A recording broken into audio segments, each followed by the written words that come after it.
दिनांक 31 मार्च 2026 रोजी 24वे तीर्थंकर भगवान महावीर यांच्या 2625व्या जन्मकल्याणकानिमित्त बारामती शहरात भक्तिभावपूर्ण वातावरणात शोभायात्रा उत्साहात पार पडली।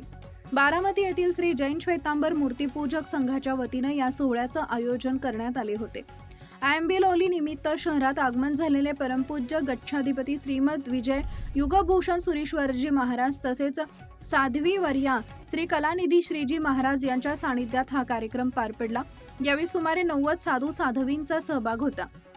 शोभायात्रेची सुरुवात सकाळी 8 वाजता श्री चंद्रप्रभ मंदिर येथून करण्यात आली। शहरातील प्रमुख मार्गावरून स्टेशन रोड, रामगल्ली, गांधी चौक, भिगवण चौक मार्गक्रमण करत ही रथ यात्रा पुढे सरकली। या दरम्यान श्री त्रिभुवन पार्श्वनाथ मंदिर इथं दर्शन घेण्यात आले। शेवटी श्री विमलनाथ मंदिर इथं शोभायात्रेची सांगता करण्यात आली। यावेळी संघातील श्रावक, श्राविका, लहान मुले तसेच अनेक पाहुणे मोठ्या संख्येने सहभागी झाले होते। यानंतर गुरु महाराजांचे प्रेरणादायी प्रवचन झाले। कार्यक्रमाच्या शेवटी सर्वांना प्रसाद म्हणून बुंदीच्या लाडूंचं वाटप करण्यात आले।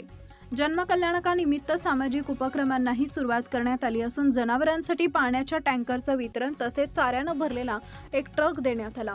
दरम्यान बारामतीचे लाडके नेते अजित पवार यांच्या दुःखद निधनाच्या पार्श्वभूमीवर यावर्षीची रथयात्रा नेहमीप्रमाणे दणदणाटात न होता अत्यंत साध्या, शिस्तबद्ध आणि शांततेत पार पडली, अशी माहिती संघाचे अध्यक्ष मनोज मुथा यांनी दिली आहे। यावेळी श्री विमलधाम परिसरातील चौकाचे श्री विमलधाम चौक असं नामकरण करण्यात आले असून त्याचा फलक गुरु महाराज आणि उपस्थित मान्यवरांच्या हस्ते अनावरण करण्यात आले। एकूणच धार्मिक श्रद्धा, सामाजिक बांधिलकी आणि साधेपणाचा संगम असलेला हा सोहळा बारामतीकरांसाठी विशेष ठरला। अशाच नवनवीन बातम्या पाहण्यासाठी बारामती वार्तापत्र चॅनलला लाईक करा, शेअर करा, सबस्क्राईब करा आणि बेल आयकॉन प्रेस करा।